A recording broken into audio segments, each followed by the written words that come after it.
fait, les arnaques amoureuses, c'est toujours le même schéma, c'est-à-dire les gars, ils te demandent d'avoir 100 $, 150, 200, 500, 1000 et bam, il te dit ok, envoie-moi un gros montant. Suis-je la méchante pour avoir dit à ma collègue qu'elle était victime d'une arnaque amoureuse? Hello mes bad people, aujourd'hui je vous reprends pour des histoires de boulot incroyables. Alors directement je vous prends dans le vif du sujet. Surtout n'hésitez pas à vous abonner et commenter, j'adore lire vos commentaires. Si vous l'avez remarqué, je prends toujours la peine de répondre à tout le monde. Alors n'hésitez pas à me dire ce que vous en pensez dans les commentaires directement. Là je vous prends avec la première histoire et vraiment celle-ci, vous allez me dire ce que vous en pensez parce que je veux trop savoir ce que vous aurez fait à la place de Lopi. Suis-je la méchante d'avoir dit à ma collègue qu'elle tombait dans une arnaque amoureuse et maintenant elle est fâchée? Oh là là, j'aimerais tellement avoir des collègues qui se soucient de ma santé financière. Mon amie, appelons-la Nancy. Nancy et moi travaillons ensemble depuis 3 et 4 ans dans un salon de coiffure. Nancy a le début de la trentaine, elle est un peu tête en l'air, naïve, mais vraiment gentille et bienveillante. Elle est actuellement en couple avec un homme depuis environ 6 mois, il vit à New York. Nous sommes dans le Midwest. Il parle au téléphone tout le temps, il est venu ici quelques fois pour lui rendre visite. Nous ne l'avons jamais rencontré, mais nous avons beaucoup entendu parler de leur relation. Ce matin, elle m'a écrit à 6 heures pour me demander d'emprunter 10 000 $. Ah, même à mon mari, je pense que je ne donnerai pas facilement 10 000 $. Parce que la mère de son petit ami aurait une urgence familiale et aurait besoin de l'argent rapidement. Elle a dit qu'il travaillait sur une plateforme pétrolière offshore à Dubaï. S'il travaille à Dubaï, qu'est-ce qu'il fait à New York? Ok, ça commence très bizarrement. Pour 2 mois et qu'il ne pouvait pas transférer l'argent avant de revenir aux États-Unis. Elle n'a pas cet argent, alors elle m'a demandé si je pouvais demander à mes proches de lui prêter les 10 000 $. Like, 10 000 $, je sais pas si vous vous rappelez de l'arnaque de Brad Pitt, genre l'année passée, il y a une histoire qui est sortie sur, je pense c'était M6 ou TF1. Une dame qui était victime d'une arnaque, elle a versé des milliers et des milliers de dollars au monsieur qui se faisait passer pour Brad Pitt. Et vraiment cette histoire, je sais que actuellement avec l'IA et tout ça, vraiment tout le monde peut être dans la sauce, tout le monde peut facilement se faire berner. Mais lorsque j'ai vu les photos que le monsieur il envoyait à la dame pour faire croire qu'il était Brad Pitt, j'étais comme ma copine. C'est-à-dire que le mec, il était même pas un professionnel en Photoshop. Pas du tout. C'est-à-dire, il faisait le minimum, le strict minimum. Like, je vous assure, j'ai montré cette photo à ma mère parce que le jour-là, je me suis dit, ok, ça peut être ma mère demain. Du coup, j'ai envoyé les photos à ma mère et j'ai dit à ma mère, qu'est-ce que tu penses de mon ami? Et elle m'a fait, mais c'est quoi ces photos retouchées? Genre, limite, elle a pas eu besoin de trop regarder. Elle m'a dit, ce sont des photos retouchées. Et je lui ai dit, la dame qui s'est fait avoir, elle a presque la même tranche d'âge que ma mère. Et le pire, c'est que cette dame, elle s'est fait avoir avec sa copine. Genre, elle a parlé de son fameux Brad Pitt à sa copine et sa copine a cru. Et dites-vous que elle a divorcé de son mari, qui était apparemment quelqu'un d'assez bien aisé, pour se mettre avec le Brad Pitt virtuel qu'elle n'a jamais vu, qu'elle passait sa vie à envoyer de l'argent. C'était incroyable cette histoire. Et je pense que durant les 15 dernières années, s'il y a bien quelque chose sur lesquels on fait des campagnes de sensibilisation, c'est l'arnaque sur Internet. Je sais pas si vous avez vu le film Gatekeeper, c'est une dame qui se fait voler par carte de crédit et ensuite Jason Statham, il va essayer de faire le héros comme toujours. Et je me suis rendu compte que les personnes âgées sont très victimes de ça. Les femmes aussi, on a beau comme faire des campagnes de sensibilisation, il y a quand même des gens qui arrivent toujours à se faire avoir. Limite, moi, lorsque je parle, si un numéro m'appelle, par exemple pour des trucs comme le gouvernement, la santé, ma banque, bah, je vais te demander ton numéro d'employé, je vais te demander ton nom complet. En même temps que nous sommes en train de parler, je vais taper ça direct sur Internet pour être sûr que, gars, je parle bien avec ma banque, le gouvernement ou mon assurance. Du coup, je pense que les gens devraient faire plus attention parce que là, limite, moi, je suis en couple avec toi, on n'est pas mariés, on n'a pas d'enfants, tu me demandes 10 000 $, je te classe, like, direct, genre, même si tu es, je sais pas qui, même si tu es Brad Pitt, vraiment, si tu es le vrai Brad Pitt, tu me demandes 10 000 $, c'est fini, finito, c'est bon, quoi. Laisse continuer, en fait, parce que là, je me suis emportée, parce que je trouve que c'est pas que je ne comprends pas, je comprends les gens qui se font avoir, vous savez, tout le monde n'est pas toujours sur ces alertes-là, vous savez, il y a des personnes qui sont, comme elle a dit, naïves, gentilles, tête en l'air, qui arrivent quand même toujours à se faire voir. Mais moi, je trouve qu'on a trop sensibilisé sur les réseaux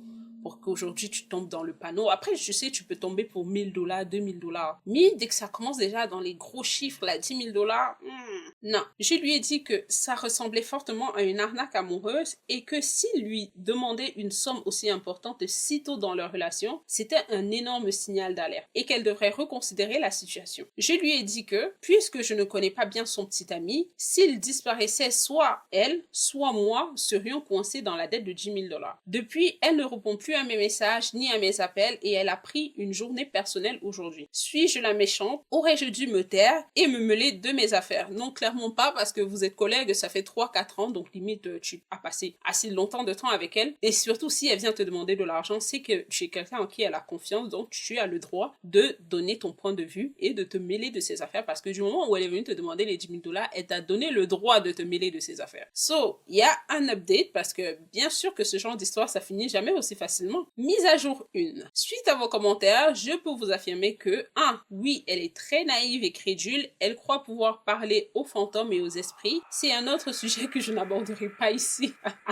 C'est-à-dire que sa copine, elle se prend pour une jinx. Ok. Elle n'a jamais présenté son petit ami quand il était en ville plusieurs fois, toujours avec des excuses. J'en ai parlé à sa sœur et je me suis fait passer un savant sur le fait que je ne devrais pas juger quelqu'un dans le besoin comme ça. J'ai abandonné. C'est-à-dire, c'est toute la famille qui est dans le délit, parce que si ta sœur, encore, on peut comprendre que l'amour fait, elle est pas très lucide, mais toi, tu es censé voir qu'il y a problème. Vous n'êtes pas capable de vous procurer 10 000 $ de vous-même. Vous allez demander aux gens de vous prêter 10 000 $ pour aider quelqu'un. Et lorsqu'on vous dit la vérité, vous voulez rien comprendre. Je lui ai envoyé plusieurs articles sur les arnaques sentimentales et toujours aucune réponse. Je sais qu'elle les a lus. Au moins, c'est les lit, donc quelque part dans son subconscient inconscient, elle est consciente qu'elle peut être victime d'une arnaque, c'est déjà bien. Ce n'est pas quelqu'un de riche, on l'a constaté, parce que si elle avait les 10 000 $, elle ne te l'aurait pas demandé. Elle vit dans le sous-sol de ses parents et vit de chèque de paye en chèque de paye. J'espère qu'elle réalisera que c'est une arnaque avant de s'endetter. Ce serait une leçon très coûteuse. Merci de m'avoir laissé me défouler. Mise à jour 2, quelques jours plus tard, elle vient de m'écrire pour demander l'argent en prétendant que c'est sa sœur qui en a besoin. Elle est persistante, hein? C'est-à-dire que le mec, lui, il doit lui mettre la pression fort. Ma réponse a été un non ferme. Je me sens mal pour elle. J'ai prévenu d'autres collègues et mon patron afin qu'ils disent aussi non. Qu'elle comprenne peut-être d'un point de vue collectif que nous essayons de la protéger. En fait, je sais pas quoi dire.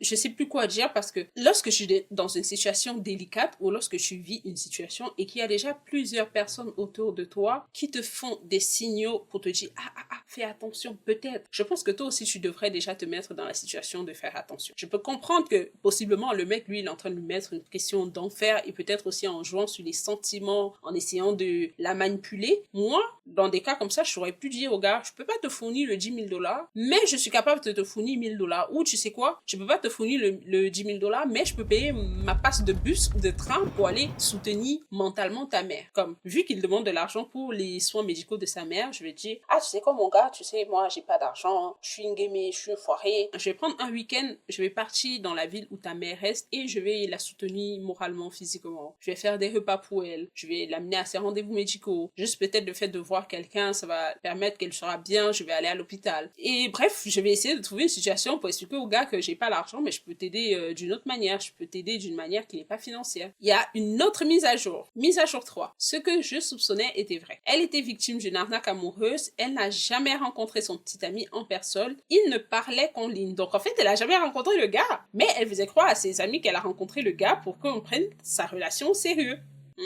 Bizarre. Elle a dit qu'elle se sentait seule et qu'elle avait peur d'être seule. Elle a expliqué que son petit ami avait cessé de la contacter après qu'elle n'a pas réussi à obtenir l'argent et après qu'elle ait commencé à poser des questions simples. Pas d'internet sur la plateforme, téléphone satellite. Après ça, elle a réalisé qu'il l'arnaquait. Elle m'a confié qu'elle lui envoyait de petites sommes depuis 6 mois, entre 50 et 500 $ pour l'aider avec de petites urgences. Quand il l'a ghosté après qu'elle n'ait pas pu l'aider avec les 10 000 $, elle a compris qu'elle avait été victime d'une arnaque amoureuse. Je suis soulagée qu'elle ait fini par voir la situation telle qu'elle était. En fait, les arnaques amoureuses, c'est toujours le même schéma, c'est-à-dire les gars, ils te demandent d'avoir 100 $, 100 $, 150, 200, 500, 1000, et du moment qu'ils voient, tu continues à envoyer comme ça, il te dit, ok, là, il t'a déjà mis en confiance, et bam, il te dit, ok, envoie-moi un gros montant. Et il y a des personnes, parfois, elles vont envoyer. Mais là, dans cette histoire, rien ne colle. Le gars, il te dit, il travailles sur une plateforme pétrolière à Dubaï et il te demande les $50. Moi, le premier $50, j'aurais déjà commencé à réfléchir. J'aurais fait comme, il y a quelque chose qui cloche. Je travaille à Dubaï, dans une plateforme pétrolière. On sait tous que Dubaï, le pétrole, c'est le money, c'est l'argent. Comme tu travailles à Dubaï dans une plateforme pétrolière et tu me demandes $50. Non, même le premier $50, j'aurais pas envoyé. Pas du tout. Allez, on va aux commentaires pour voir ce que les gens ont dit. Mon père a prêté des milliers de dollars à un ami et il s'est avéré qu'il avait perdu son emploi et ne voulait pas que sa famille le sache. Alors, il a emprunté à plusieurs amis. Quand l'argent a manqué, il s'est ôté la vie. Ça, c'est sad. Mon père était absolument dévasté. Il n'arrêtait pas de dire qu'il aurait simplement annulé la dette et rendu l'argent. C'était terrible. Malheureusement, il n'y a pas de morale à cette histoire, mais l'auteur du post a certainement bien fait. Ça, c'était triste par contre. Et d'ailleurs, je profite pour parler du fait que je trouve que dans la société, on parle de santé mentale, mais on ne parle pas assez de santé mentale chez les hommes. Genre, dernièrement, je regardais une statistique, à peine, nous venons tout juste de sortir du mois de janvier, et il y a déjà un taux de suicide élevé chez les hommes. Je trouve que la société banalise beaucoup le sentiment des hommes, ce que les hommes peuvent ressentir. On s'attend à ce que les hommes soient forts, qu'ils ne pleurent pas, qu'ils ne font pas ci et ça, et du coup, ce sont les personnes qui se suicident le plus. Et quand on parle même, quand vous dites souvent, nous les femmes, on est les premiers à dire, ah, il est irresponsable, il est ci, mais on s'est jamais posé la question du pourquoi il était irresponsable. Est-ce qu'il va bien mentalement? Est-ce que tout va bien dans sa tête? On se dit toujours, parce que aussi les hommes, ils aident pas, ils sont toujours en train de faire croire que tout va bien dans leur vie, basta, mais le lendemain, c'est eux qui vont aller mettre fin à leur jour. Mais je trouve que la société, on est encore dans une société qui a du mal à parler des soucis mentaux chez les hommes, et c'est eux qui commettent le plus de suicides, malheureusement. Deuxième commentaire, ça c'était triste par contre, parce que j'imagine il a laissé sa femme, ses enfants. That was sad. On dirait ma mère qui croit vraiment que les acteurs coréens et chinois d'une vingtaine d'années sont follement amoureux d'elle, elle a 70 ans. Mais la mère, elle garde espoir, elle se dit que son acteur peut venir la chercher. Qu'est-ce que vous croyez? Et bien sûr, il a toujours besoin en urgence de carte Apple, de carte Steam, et son identifiant et son mot de passe bancaire, etc. Heureusement qu'elle n'a aucun revenu pour le moment et qu'elle sera placée sous tutelle financière quand elle touchera sa retraite. Ah là là, vraiment, les mamans, c'est comme, je sais pas si vous avez remarqué, mais avec l'IA et les réseaux sociaux actuellement, nos parents sont tellement à risque des arnaques. Là même, dans cette histoire, j'ai pris une jeune de 30 ans, mais on ne parle pas assez de nos parents face à tout ce qui se passe sur les réseaux sociaux, que ce soit TikTok, que ce soit les arnaques. Ils n'arrivent pas à déceler le vrai du faux. Avec l'IA actuellement, c'est pire. Genre, dites-vous que dernièrement, j'avais la copine de ma mère qui me montrait une vidéo et elle était comme, oh, les chats de maintenant, ils sont incroyables. Est-ce que vous pensez qu'on leur donne les substances pour leur permettre de faire ça? Et elle m'a montré les vidéos des chats avec la musique.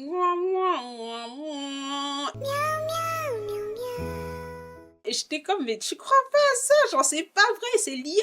Et elle dit, mais comment ils font ça? C'est l'IA, c'est quoi l'IA? Donc, je me suis rendu compte qu'elle était même pas consciente de c'est quoi l'intelligence artificielle. C'est-à-dire que tous les jours, on parle d'intelligence artificielle dans les réseaux, dans les télés et tout ça. Mais non, elle était pas au courant que l'intelligence artificielle existe. Elle se disait que peut-être on shoot les chats avec des hormones ou bien des trucs pour qu'ils fassent des choses comme ça. Et j'étais comme, nah, c'est comme les dessins animés, tu vois, comme les cartoons. Dis-toi que c'est la même chose. C'est seulement que dans ce cas, ce n'est pas des personnes qui dessinent et ils essayent de tout mettre ensemble. C'est juste quelqu'un qui va donner un script à une intelligence artificielle et ensuite il va créer des images. Et du coup, j'ai pris mon ordinateur, j'ai essayé de lui montrer comment ça se fait et tout. Et elle était comme, ah ouais, et c'est ça. Où il y a souvent des vidéos des présidents dans des situations inconfortables et tout ça. Et du coup, je lui ai fait carrément tout un cours sur l'IA pour qu'elle se fasse plus avoir. Donc voilà pour cette histoire. Limite, Opi, elle est pas la méchante, elle a bien réagi. La copine est venue lui demander de l'argent. Du coup, elle avait le droit de se mêler des affaires à sa copine et heureusement qu'elle n'a pas donné l'argent parce qu'elles sont coiffeuses. Donc vous imaginez que $10,000, c'est pas comme si elles ramassaient ça au bas de leur porte. Si elles avaient donné cet argent, elles se seraient retrouvées dans une dinguerie, des problèmes financiers à plus finir. So, bien joué Opi, très intelligent. Deuxième histoire, un employeur m'a refusé puis m'a envoyé une liste de toutes mes erreurs. Ok, je savais pas que ça se faisait. Allons lire ce qui s'est passé. Je suis jeune et je cherche un emploi à temps plein pour la première fois fois, je n'ai pas eu beaucoup de chance évidemment vu la situation actuelle. Mais j'ai récemment passé un entretien jusqu'à la dernière étape avant d'être refusée. Au début, l'entreprise a été très professionnelle. Ils ont eu la gentillesse de m'informer de mon refus et de me remercier pour mon temps. Mais 3 jours plus tard, j'ai reçu un courriel de l'un des recruteurs, un autre que celui qui m'avait envoyé le courriel de refus officiel. L'entretien final s'était déroulé devant un jury. Le courriel disait « Salut, voici quelques conseils pour tes prochains entretiens » et une pièce jointe était un document Word avec une liste extrêmement détaillée de toutes mes erreurs. Notamment le fait que ma réponse à la question « Quel est votre livre préféré ?» était jugée trop prétentieuse. Précision, le poste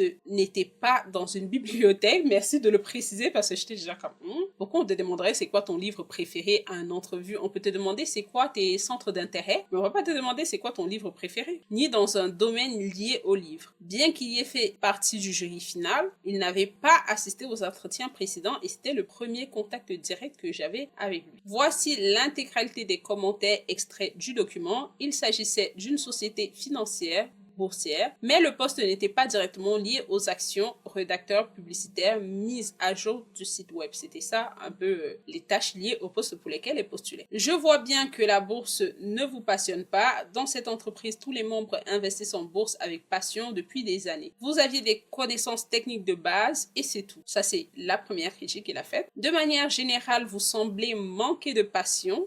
À quel moment il te juge? Genre, il est censé te lire ta passion sur ton visage et s'attendait à quoi que tu arrives et tu commences à lui faire un cours sur le SP500 ou le Dow Jones. C'est quoi son truc? Vos réponses sont très complètes et réfléchies, mais manquent d'enthousiasme. Qu'est-ce qui vous passionne? Je n'ai pas réussi à le deviner. Vous étiez visiblement nerveuse tout au long de l'entretien. Vous manquez de confiance en vous. Lorsqu'on vous a interrogé sur un problème que vous aviez surmonté, vous avez mentionné un événement survenu dans un emploi sans rapport avec notre secteur. La culture d'entreprise ne semble pas vous intéresser. Nous avons mentionné que nous organisions de nombreux événements et ateliers de formation et vous n'avez posé aucune autre question à ce sujet. Votre réponse à la question sur votre livre préféré sonnait prétentieuse et hypocrite. Les Misérables n'est tout simplement pas un livre qu'on lit pour se divertir. Vous n'aviez pas l'air de vous amuser du tout. Nous sommes une entreprise conviviale et vous étiez tendu et nerveux pendant tout l'entretien. Votre nervosité était palpable. Dites-moi qui passe en entrevue et n'est pas stressé ou nerveux ou anxieux. Tout le monde, sauf les personnes qui savent qu'ils ont une grosse expérience, qu'ils savent qu'ils sont un plus pour l'entreprise. C'est clair qu'il y a des débutants qui passent des entrevues et ils sont pas stressés du tout. Mais lorsque tu passes une entrevue, même pour des personnes qui sont expérimentées de ouf, ils ont toujours un petit stress parce que tu te dis, est-ce que je vais leur plaire? Est-ce que je vais pas dire n'importe quoi? Et sur le fait qu'elle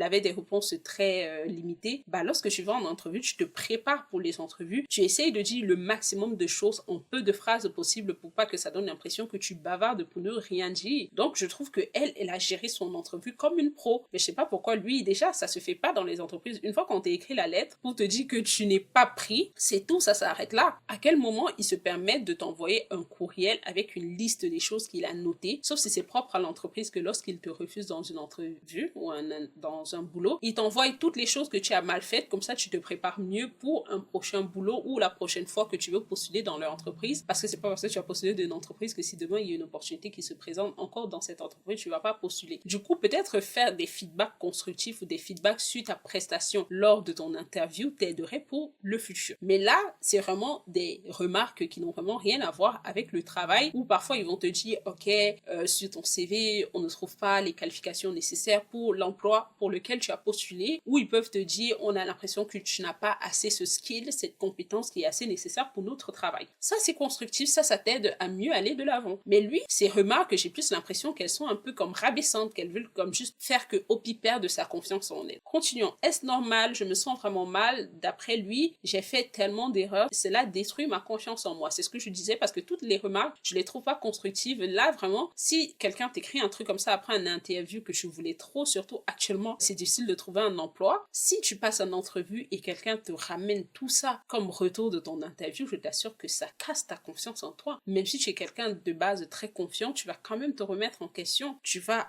beaucoup beaucoup réfléchi, c'est limite ça peut te pousser vers une dépression, ça ne se fait pas. Entendre dire que je manque de passion est vraiment effrayant. Je crains que cela me pénalise dans ma recherche d'emploi. Vous voyez, là, elle est déjà complètement en train de croire qu'elle n'est pas capable de faire ça, elle est vraiment en train de remettre tout son avenir en question à cause d'un, je vais pas dire, à cause de quelqu'un qui, je sais pas pourquoi il a pris le temps de faire ça. Vraiment, j'essaye de comprendre c'était quoi la volonté derrière son geste, qu'est-ce qu'il essayait de faire en lui donnant tout ça comme feedback. Je n'y avais jamais pensé, mais maintenant, c'est une source d'inquiétude quotidienne. Bah voilà, limite, il est en train de la diriger vers de la dépression parce que ça ne se fait pas. Tu dis pas ça à quelqu'un d'aller donner des commentaires comme ça parce que vous savez, moi, j'ai déjà eu des entrevues et on m'a pas pris à l'emploi. Et je vous assure que moi, j'ai déjà pris la peine de réécrire pour demander est-ce que je peux savoir les raisons pour lesquelles je n'étais pas la bonne personne pour le poste. Parfois, ils vont dire on a vu quelqu'un qui avait des compétences spéciales qu'on recherchait et dont on n'aura pas besoin de trop faire la formation. Pourtant, toi, oui, tu as les skills qu'on veut, mais il faut qu'on fasse une longue formation pour que tu sois apte pour ce poste-là. Pourtant, avec telle autre personne, on n'aura pas besoin de faire une longue formation. Ils vont te dire, ok, on a besoin de telles skills et d'après l'entrevue, tu n'as pas telles skills. Et même parfois, ils vont te dire, actuellement, dans l'entreprise, on a ce poste-ci qui est beaucoup plus dans tes compétences. Si tu veux, tu postules. Et là, on va réexaminer.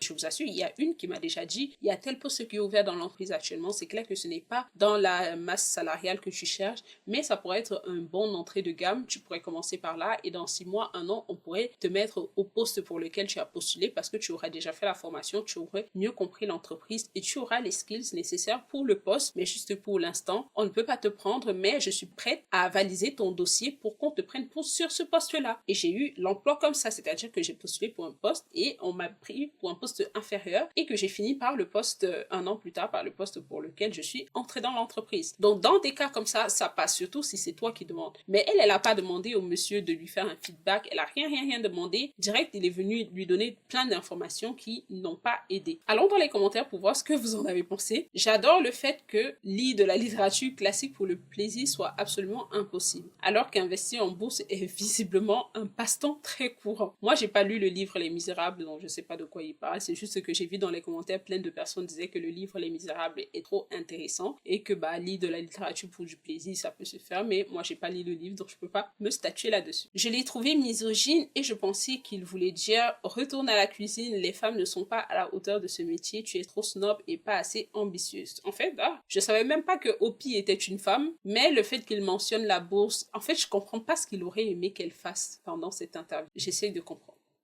Peut-être il aurait aimé qu'elle lui fasse un graphique, qu'elle montre qu'elle sait lire les charts et tout, je sais pas. Peut-être il voulait qu'elle fasse un cours de lecture, je sais pas ce qu'il aurait aimé qu'elle fasse là, mais suis-je le seul à penser qu'Opie aurait dû transférer ce courriel au responsable de l'interview ou peut-être au service RH? Ce n'est peut-être pas important puisqu'il n'allait pas l'embaucher de toute façon, mais ce courriel était inutile. À tout le moins, il aurait dû être signalé pour avoir utilisé LinkedIn comme si c'était Inch. Wow! J'ai même pas vu cette partie passer. Apparemment, le recruteur ou le monsieur qui a envoyé le courriel, il a essayé de chercher Opie sur LinkedIn. Peut-être il était intéressé par elle et il se disait que peut-être le courrier qu'il avait envoyé aurait permis qu'elle entre en contact avec lui pour essayer de comprendre pourquoi elle n'a pas été prise dans l'entreprise. Il aurait profité pour la draguer et essayer quelque chose avec je comprends pas. Mais justement, ce commentaire dit une chose qu'elle aurait pu faire. Elle aurait pu renvoyer le courriel qu'elle a reçu de l'employé de l'entreprise à la personne qui l'avait envoyé la lettre de refus pour lui dire que est-ce que c'est normal que je reçoive un courriel d'un de vos employés qui me dit toutes les choses que j'ai échoué pendant mon interview. C'est clair qu'elle aurait fait ça, elle aurait plus jamais eu la chance d'être recrutée dans cette entreprise, mais au moins le monsieur, c'est clair qu'il aurait perdu son emploi ou limite il aurait eu des ennuis dans l'entreprise à cause de ce geste. Alors on a un update suite à notre histoire de l'employeur. Il y a environ 3 ans, je vous ai écrit pour vous faire part de mon inquiétude. Ouh là là, mais les gens ils sont sur Reddit,